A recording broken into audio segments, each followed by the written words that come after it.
Yesterday you were not there? Sharmaji, I was not feeling well. How are you now? Now I'm okay. Okay. Right.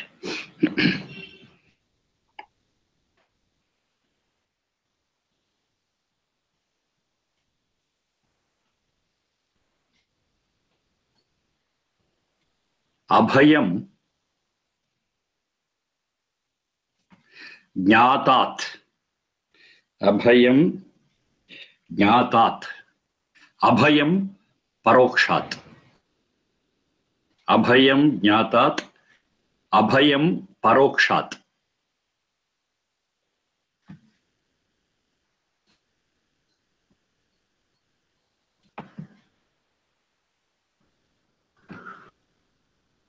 Atharva 1915-6. 1915-6.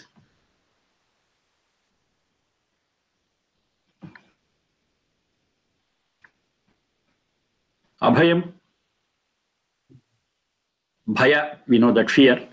Abhayam, fearlessness. Jnata, from quarters which are known. Parokshat, quarters which you don't know. And there not be fear from quarters which you know and quarters which you don't know.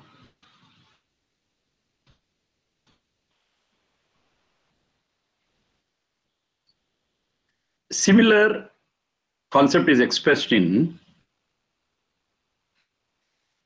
other Veda mantras also. You can note down one or two.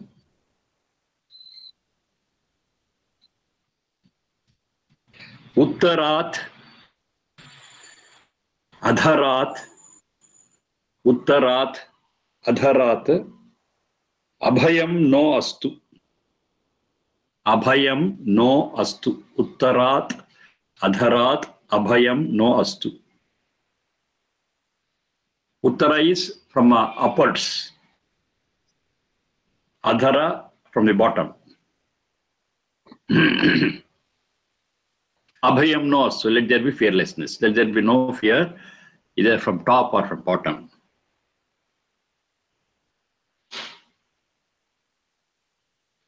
Abhayam Mitrat. Abhayam Mitrat. Abhayam Amitrat. Abhayam Amitrat. The earlier one, Uttarad Adharat, it is from 1915-5. Atharva, 1915-5. And this one, Abhayam Mitrad, Abhayam Amitrat, 1915-6. 1915-6.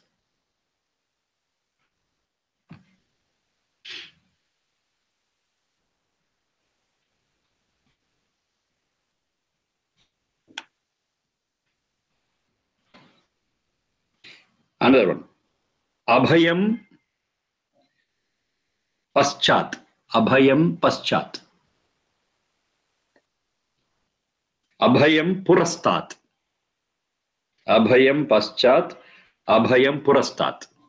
Same. Atharva 1915-5. 1915-5. 19155.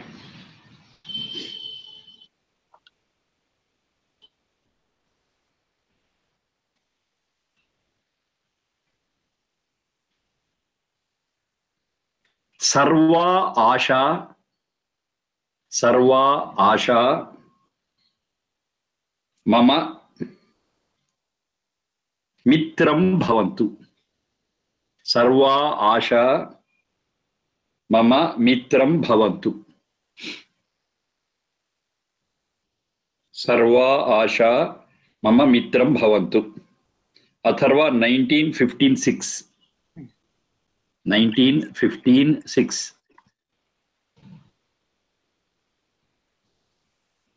So in this, say first one we saw was Abhayam Jnatat, Abhayam Parokshat. Let there not be fear. Let there not be fear from known quarters and unknown quarters. Then is Abhayam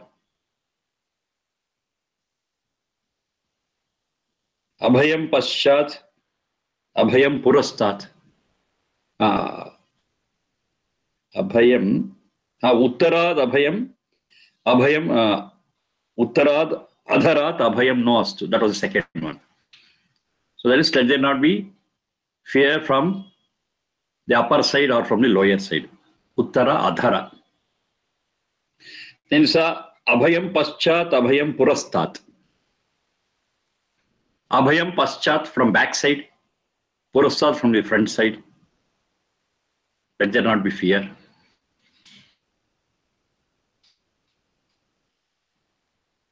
And the last one is was Sarva Asha Mama Mitram Bhavantu. Asha means direction. Sarva Asha, from all directions, Mama Mitram Bhavantu. Let all those be friendly to me. Let there not be any enmity. Let there not be any fear. All directions.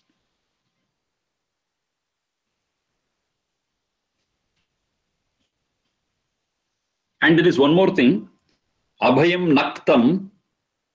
Abhayam Naktam. Abhayam Divanaha. Abhayam Naktam. Abhayam Divanaha.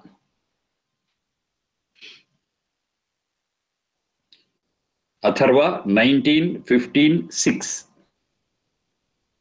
Naktam means night. Diva is day. Let there not be any fear in the night or day. Now one with reference to directions, another one with reference to the parts of the day. Let there not be any fear in the night or in the day. Totally the full day.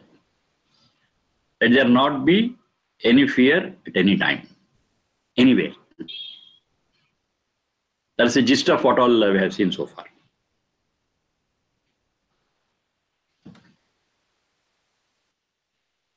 Abhayam Mitrat, Abhayam Amitrat. That also we saw. Let not friends be causing fear. Let not be enemies be causing fear.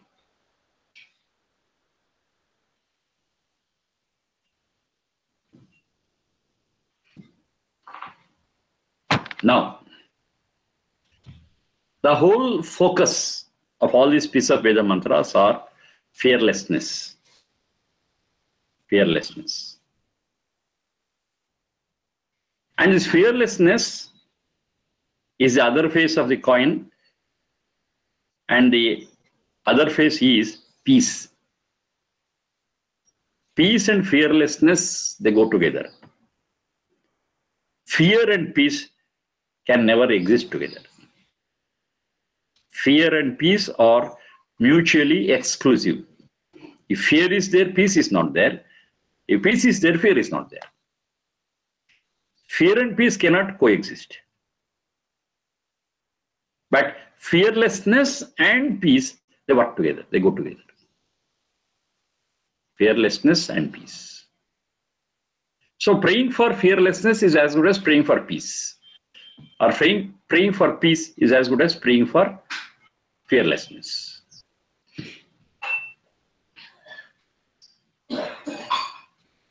Abhayam, we are protected. An environment is created where fear is non-existent. Fear is not there. That's Abhayam. Assurance that we will be in a comfortable zone. Assurance that we will be in a comfortable zone is called as Abhayam.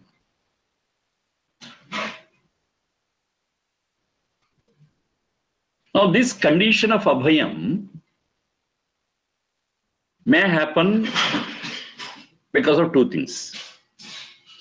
One is we create such an environment where dangers are eliminated, risks are eliminated. So that is a condition of Abhaya. While doing so, we have got our own limitations. Certain things we know, certain things we can forecast, certain things we can guess and take preventive measures, fine. But there are so many factors which we don't know at all. And a problem may prop up from any such quarter and cause all disturbance. That's what they say as Jnatat Parokshat. Jnata is those factors which you know, which we can calculate, which you can work out. But that's not all. There are many, many factors which disturb, which create fear. Suddenly, unexpected. We cannot foresee at all. Now they are all coming under the category Parokshat. So our prayer is, what is direct, what we know, what we can manage, what we can control, we do it.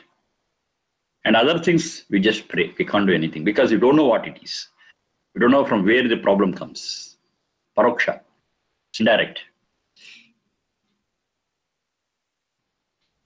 To the maximum extent possible, we will create a peaceful environment where there is no fear. Other things, just prayer. We can't do anything because beyond our comprehension.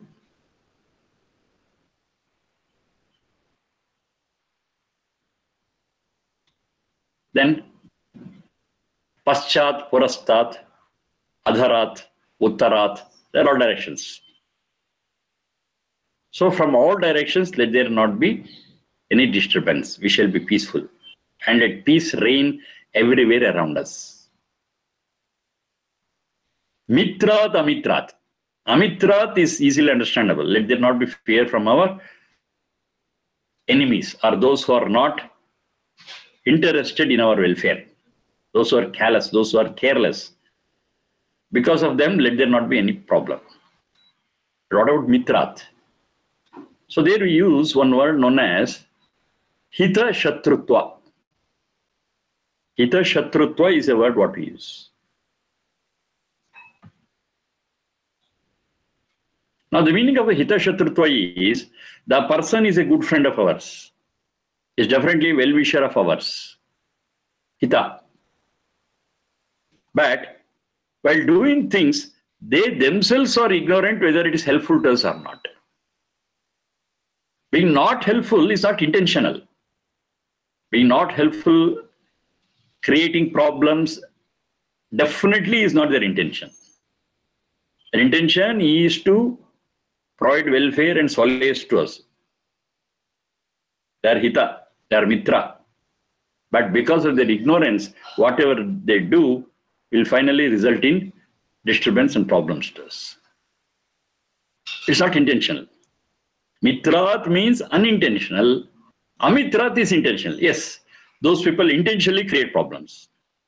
Knowingly well, yes, I want to create problem. If I do like this, problem will be created, they'll suffer. Intentionally, they do it. Let there not be problems because of such intentional or unintentional quarters. People who are, they create intentionally. Those who are friendly with us, of course, their intention is not to create any problem, but when they do certain things, because of their ignorance, because of their lack of knowledge, it results in problems. That's unintentional. So let there not be problems, let there not be fear, let there not be disturbance to peace from any direction, either in the day or in the night, and from quarters which are known and unknown, and from people who do it intentionally or unintentionally. Almost all things are taken care of. Directions taken care of, time-wise it's taken care of, and people also are taken care of. Finally, what? From all quarters, Sarva Asha Mama Mitram Bhavantu. So from all quarters at all times, from all directions, let there be peace. Let there be fearlessness.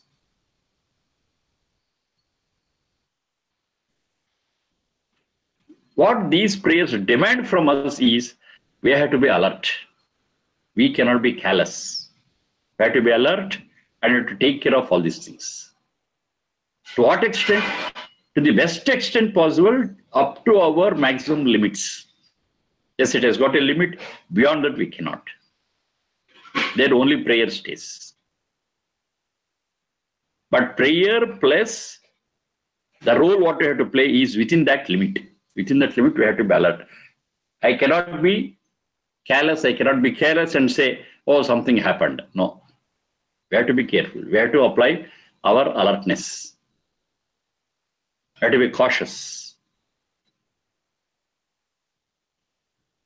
There should not be any problem from known quarters. That we have to take care of. That's our responsibility.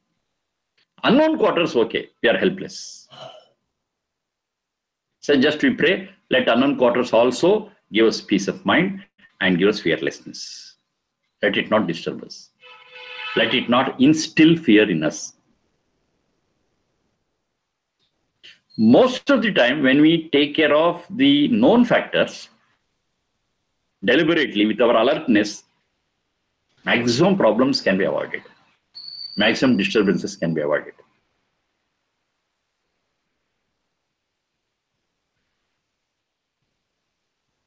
Sometimes a question props up at this stage. Okay, what you are telling, being alert, everything is fine. What about an accident? It happens suddenly. What about an accident?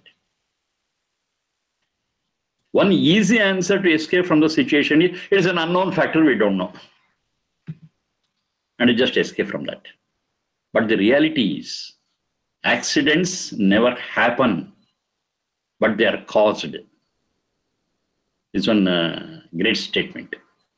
Accidents never happen, but are caused. We got one big subject called as safety. Everywhere, at home, at workplace, on road, any place. They got a big subject called as safety. That safety is fearlessness. That safety is peace. So the first rule in that safety subject is, the first dictum is, accidents never happen but are caused. That's the basic underlying principle when we have to understand safety. If we accept accident, that is which happens suddenly, we will never try to work out some remedial measure at all or preventive measure at all, because it happens. How can I control it? But when I understand it as it is caused, it doesn't happen on its own. Yes, we will try to remove the cause and take preventive actions.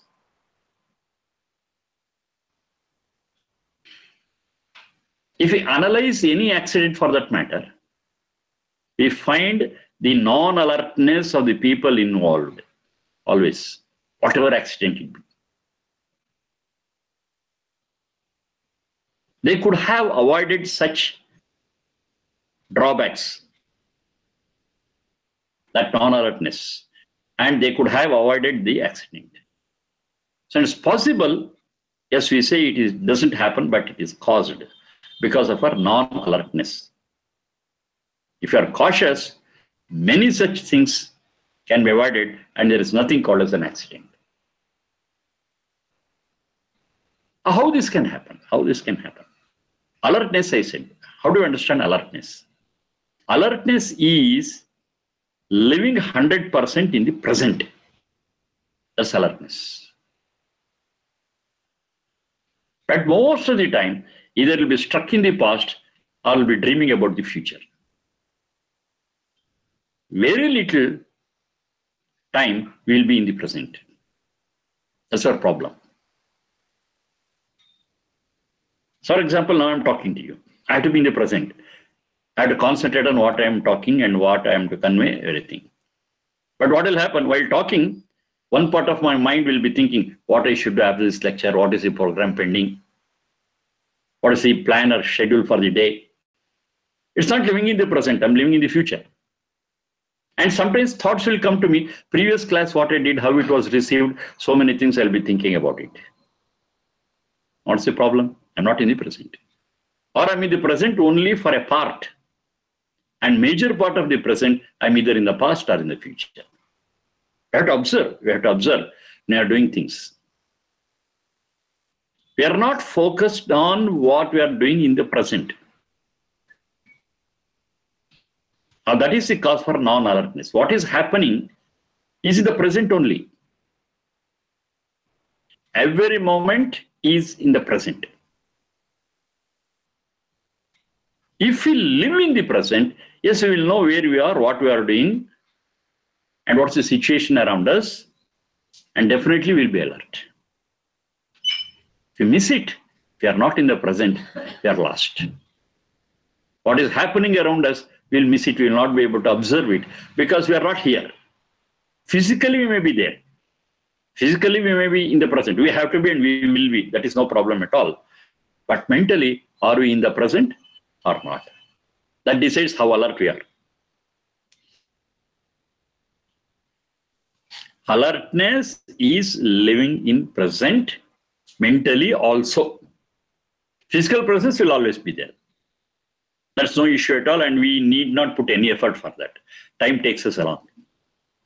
But being there mentally is our responsibility. If you are in the present, yes, you are alert. And that alertness keeps us awake, keeps us cautious, and it will be possible for us to avoid and prevent so many mishappenings. And avoiding those mishappenings, that's abhayam. That is peace. But we have to be very, very alert. We have seen such instances. We have seen such instances in our life and the life around, where people are very alert and they have avoided so many problems, accidents. I've done it. I got a lot of such anecdotes, real life stories. Being alert, how they could avoid things. So that alertness is clearly to be understood as being in the present. Shut the doors of past, don't open the doors of future. Live in the present. That's alertness.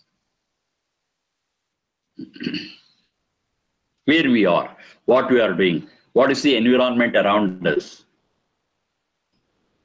All these things will be live for us. And that's alertness. And that is a role what we have to play. And we have to be very observant. We have to be very observant. One famous thing is there.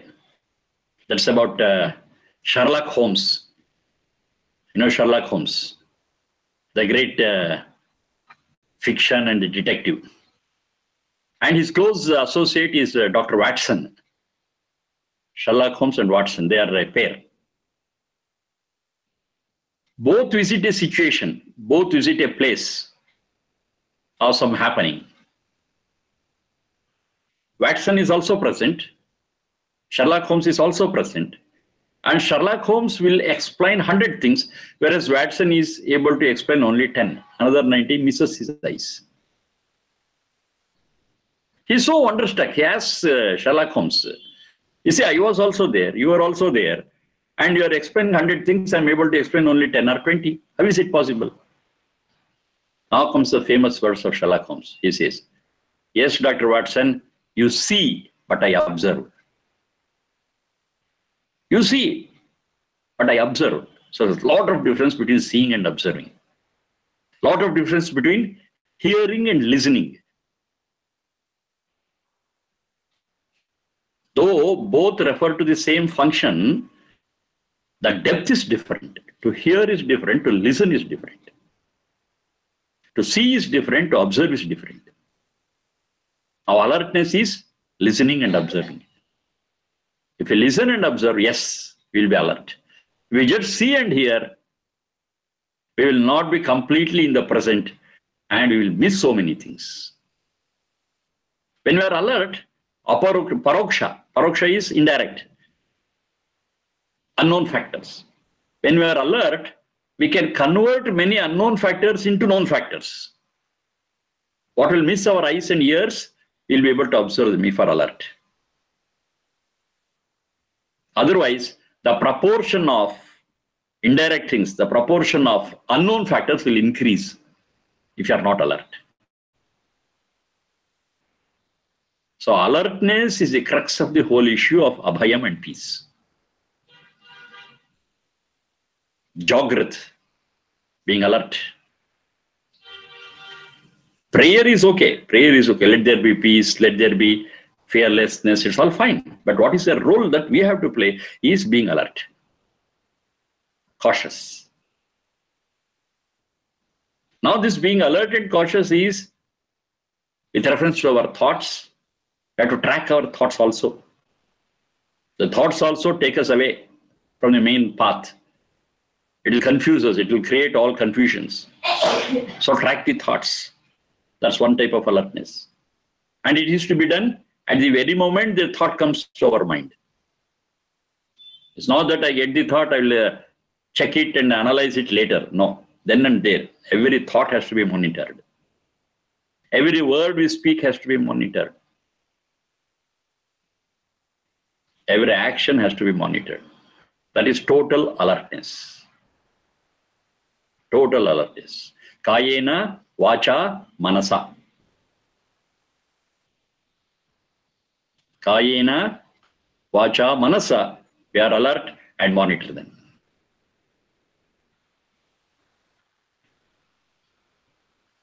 And that is called as when you monitor them and control them and see that they are peace-giving. When they give us an environment of fearlessness, we have got another technical term called as Trikarana Shuddhi. Trikarana Shuddhi. So all the three dimensions are taken care of. Thought, words, and actions. They are taken care of and they are monitored properly. It's called Trikarana Shuddhi. And one with Trikarana Shuddhi is assured of fearlessness and peace. If Trikarana Shuddhi is not there, we don't know what happens, how, when. So Trikarana Shuddhi is an important thing to be achieved if you want peace and fearlessness. It's a must for us to achieve Trikarana Shuddhi. I take you to another end of the subject. That is why that sacred thread, what you say, that is Yajnopavitam. It has got three strands. And the three strands it has got is referring to this Trikarana Shuddhi. Purity of the thought, the words, and the action. It reminds us that Yajnopavitam, it reminds us about the three purities that we have to achieve. Purity of thought, purity of words, purity of action. Trikarana Shuddhi. That's the process through which this abhayam or peace can be achieved. Of course, unknown factors and uncontrollable factors, that's left out. But with our effort, we can reduce the proportion of unknown factors. If you are alert, we can reduce it. It's possible. It's not impossible. Trikarana Shuddhi. So the three strands of the Yajnopavitam remind us about that Trikarana Shuddhi.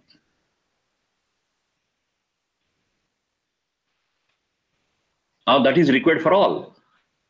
So the Yajnopavitam is universal. It's not for any caste, creed, or only men, folk as generally understood. No, it's for all. Because everyone has to achieve their peace of mind, achieve their fearlessness, state of fearlessness.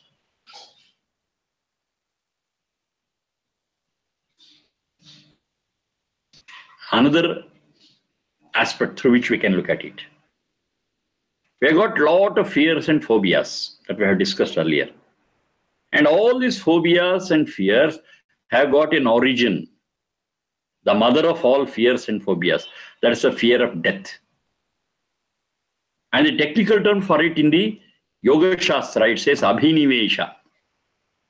Abhinivesha is called as the fear of death. That's a technical term. When Abhinivesha is there, that fear of death, yes, it causes several other phobias and fears. And how can we dream of Abhaya? Abhaya becomes just a dream, just a good imagination, but it will not get realized as long as Abhinivesha is riding over us. Abhinivesha is fear of death. With right knowledge, it is possible to accept death which is inevitable, and unless it comes, we don't worry about it. We concentrate on the present because this Abhinivesha or death is going to happen in the long future. Why should I worry about it now? I make the best use of the present. More and more I make the best use of the present, that point of abhinivesha, that point of death will get deferred. It's an indirect way of tackling it. Make the best use of the present, being in the present, and that will take care of the moment of death automatically. I need not worry about that. And when it comes, we accept it. It's inevitable. It's inevitable. Whether I accept it or not, it will happen. Whether I like it or not, it will happen. Whether I know it or not, it will happen. It is something independent. It's not under our control. So what we do when it is not under our control, when we're not able to change it, just accept it and compromise with it. The best thing what we can do is we can postpone it. We can defer it. And that we have to do in the present.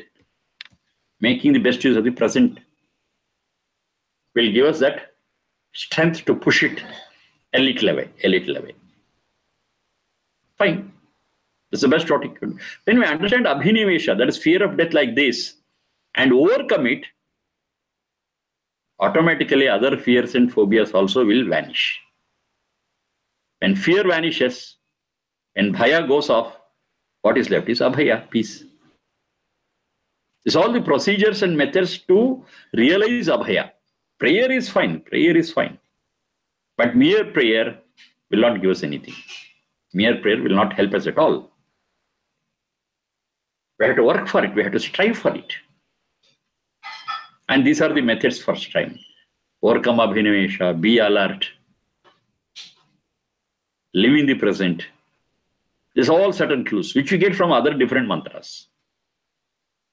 Don't get lost in the past or future. All this will help us to live in the present, to be alert, and overcome the greatest fear, that's abhinivesha. Now, what's the result? Abhayam. That abhayam, that fearlessness will come to us from all directions, at all times, naktam, diva, from all quarters, friendly quarters, unfriendly quarters, known factors, unknown factors. Fine. Sarva asha mama mitram bhavantu. So with that, let every direction, every situation, every time be friendly to me, peace-giving to me. We all want abhayam. Yes, we want always to be in a comfortable zone, in a protected environment. Excellent, excellent. But it will not happen automatically. We have to work for it. And that procedure also comes along with those Vedic words. Living in the present, being alert, and finally overcome the fear of death. By understanding what it is very clearly. Automatically we will not overcome the fear of death. It is not automatic. Just because we say it will not go. It is so inherent in us. That fear of death is inherent in us. Deliberately we have to work and throw it out. Throw it out means accept it. Accept it. It's inevitable. We accept it. Something which is inevitable, something which is unavoidable, we don't worry about it at all. We just say, okay, fine. Now that stand will give us that boldness to face even death. To be happy and comfortable even in the face of death. That's the point. So the result is abhayam paschat, abhayam purastat, abhayam uttarad, abhayam adharat, abhayam naktam diva, abhayam mitrad, abhayam amitrat. Finally, sarva asha mama mitra bhavantu.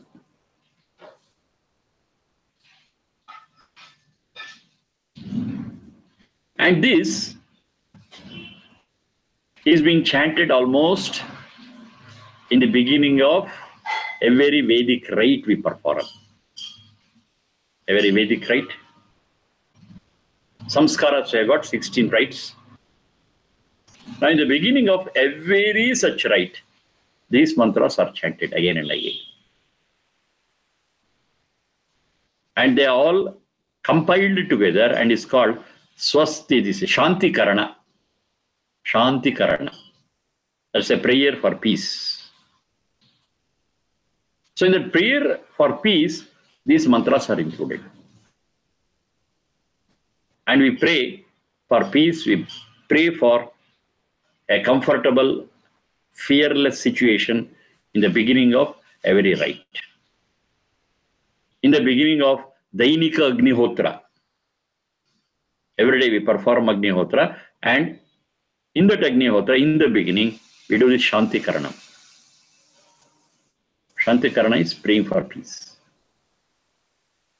So it's not that we chant it once, it's not that we study it once and forget about it. No, it is over and over, again and again, is repeated. And we don't forget about it.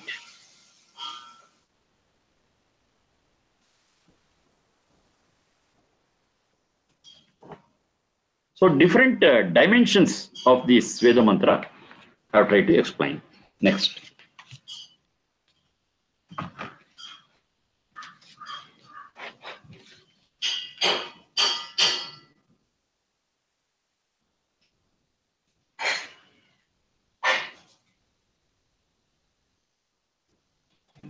Pusha, Sha is Murdhanya, second Sha. Pusha, Asman, Pusha, Asman, Paripatu,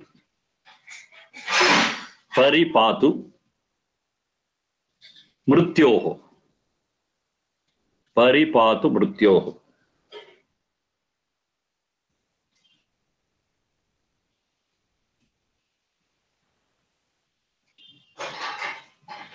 Pusha Asman Paripatu Mrutyoho.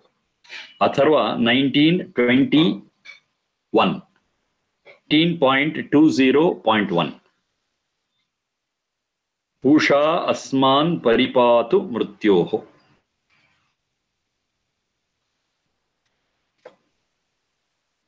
There are hundreds of mantras.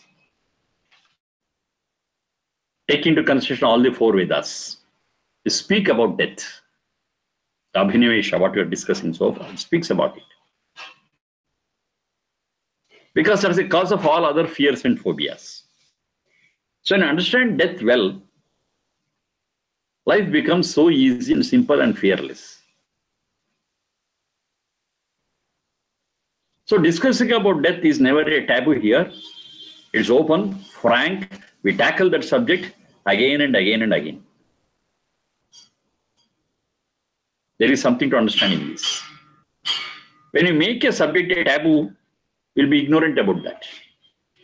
And we deliberately take it to the unknown factor, to make it an unknown factor. When it's very much possible to know it well and discuss about it. So discussing about death should never be a taboo at any point of time. We discuss about it openly, frankly, understand what it is. And finally, with the knowledge of what it is, you'll be without fear. We know what it is. We know how it is. We know how it operates. Fine. But if you don't know about it, and when it is a secret thing, when it is a mystery, yes, we fear it. So discussing about death again and again is a positive process rather than a negative process, rather than a taboo. So here it's a prayer with Pusha. Pusha. Pusha Pushtau is the root. Pusha Pushtau, that which nourishes us. That which showers on us things which develop us. Of course, spiritually. That's the main thing here. So that entity which showers on us all those nourishing factors is that Pusha. That's nothing but that's Satchidananda. Satchidananda also is referred to as Pusha. Just because we find so many different names, we should not get confused that there is many gods, many goddesses. No. It is one God, we are very clear. And any name we use for it just unfolds one of its facets but not a different entity. The entity is one. Satchidananda is one. That itself is called as Pusha, the one which gives us all the nourishment, all that we need for our progress and development. So it's a prayer with that Pusha. That is, you, O Pushan, Paripatu. Paripatu. Patu is Parakshana. Parakshana, protect us. Pari means from all sides, in all ways. In all ways, from all directions, O Pushan, protect us. That is, Pusha Asman. Asman is us. O Pushan, Paripatu Asman. Protect us from all quarters, from all directions, at all situations, in all ways. From what? Mrityoho. Mrityoho. You protect us from death. Once again, the same thing. Whatever the protection we get, we cannot escape death. Death is inevitable. It happens. So protecting from death is protecting from the fear of death. Give us that knowledge. Let us know what it is. And finally overcome the fear of death. That's all. If you overcome the fear of death, that's more than enough. Death nobody can overcome. Everybody who is born has to die.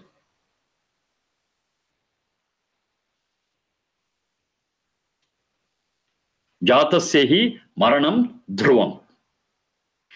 That's one of the sayings of Krishna. One who is born definitely dies. They cannot escape.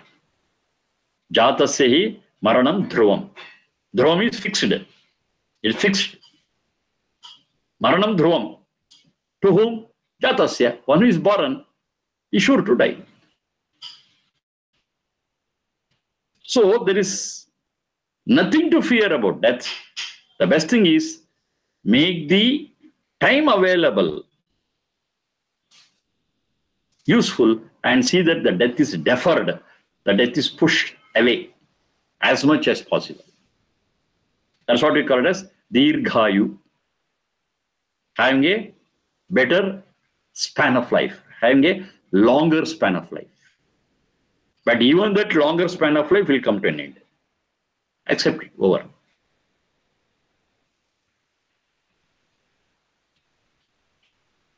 When we overcome the fear of death, it is as good as escaping from death. One level. Another level is we can escape death also. We need not die. When? If you are not born. We will not die if we are not born. Once we are born, we are definitely going to die. So if you want to escape death, if you don't want to die, you should not be born. What is that? That is escaping from the cycle of birth and death.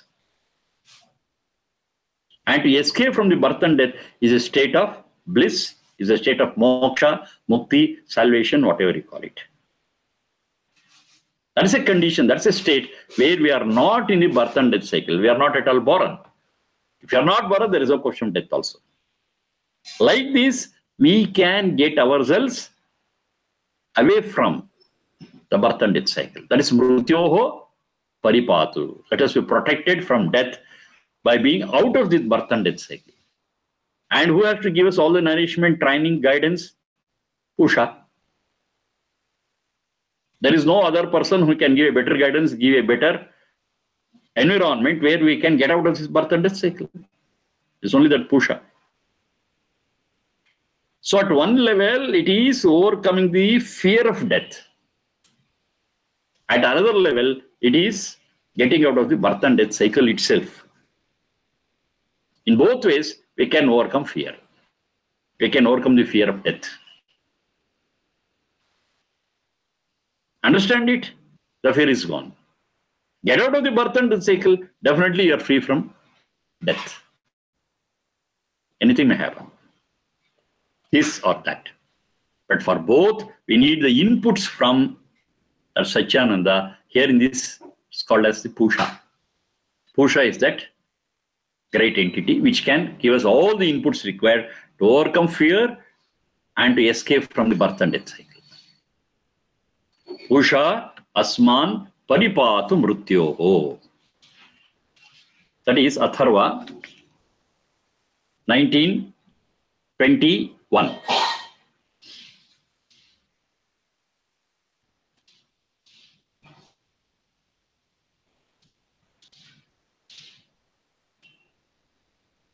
Tenarhati. Tenarhati. Tena arhati. Tenarhati.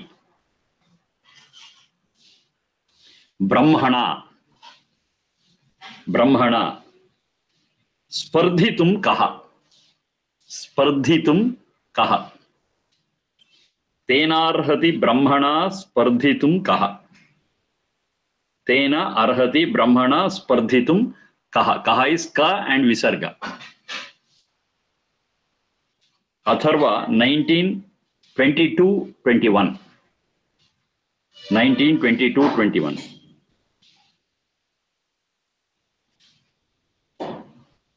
So when you understand it, it is Tena Brahmana kaha Spardhitum arhati. Tena Brahmana kaha Spardhitum arhati. Who is fit enough to compete with that great Satyananda? Who can compete with that great entity Satyananda? Now, we have been discussing several times that Satyananda is one and one only. Ekaha, Ekaha, Ekaha. We have seen several times. Now, this also is in support of that. Here it says, can there be competition? Can there be a parallel to that Satyananda? It says no. No is the answer. Who can be considered as parallel? Who can be considered as a competitor to that great Brahma? Brahma is Satyananda, the greatest. Who can be a competitor? No one. It is one and one only.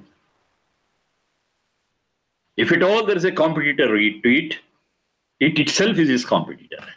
There is no another entity. It has to compete with its own self. There is no second one, which is called as Satyananda. Satyananda is one and absolutely one.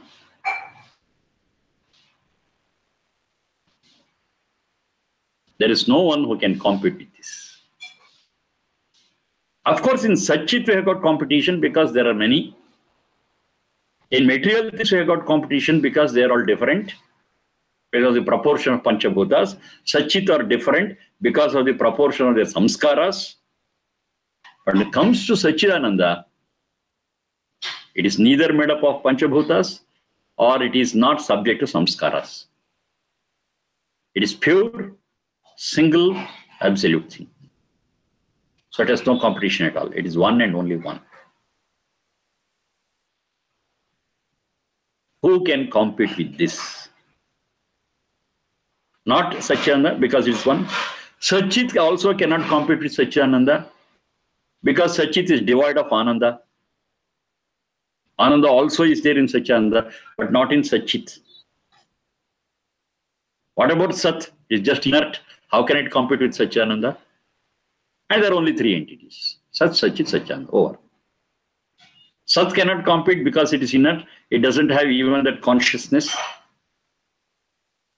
It cannot.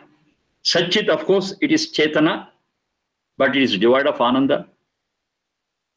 So it's a lower state. When it comes to Satchidananda, yes, it exists. It is super consciousness and it is blissful. And it is one, single. There is nothing else. So from any angle we look at it, that Satchidananda is one single thing which is having no competition at all. Nobody can compete with it. It is Sarvavyapi. It is Sarvashakta. It is Sarvajna. It is Sarvabhauma. These are all qualities of that one Satchidananda only, and there is no competition for that. We also are pure, but not 100%. Absolute purity is not there. We are powerful, but not absolute. We do have knowledge, but not absolute. How can you compete with that, which has got absolute, all powerful, omniscient, omnipresent, omnipotent? How can you compete with that? There could be, if there is another Satchidananda, it can compete with it, but it's not there. There is only one. From any way you look at it, it is one without a competition. It is one without a parallel. That's the quality of Satchidananda. So the property, the quality of Satchidananda is explained in many ways. Is another way of explaining it. It has no parallel, it has no competition. Okay. Thank you for the day. So tomorrow is not there, day after tomorrow. Tomorrow is not there, day after tomorrow you can have. And one more thing, to see that we have maximum number of classes, can we change the timings? I don't know which time. Which time would be convenient for you, Sharma ji? But for you, if it is morning, it will be night for me. Morning. It's morning for me here, and it is the end of the day for you. Yes. It's the beginning of the day. How do you feel? Sharma, for you? Now, Neetal Bhagini, she goes very early in the morning to work. Oh, I see. Aarti Bhagini also. Right. Okay, anyhow, some other convenient time it's possible. You just find out. I don't know which is convenient all. For us, this is convenient, Sharma ji. Acha. Okay, my only concern is we will not be able to have it every day. That's the thing. Oh. Okay. We miss, say, when dialysis is there, early morning I have to go. I have to get ready for it. So those days we miss. It's all right. As it is, let us continue. And it's possible to have any time where it's possible for me also to, as long as I'm healthy, yes, every day I want to do it. So that intention I asked, just discuss among yourselves and see what best can be done. Okay, thank you. Anand sir. Yes, sir. ಅವನು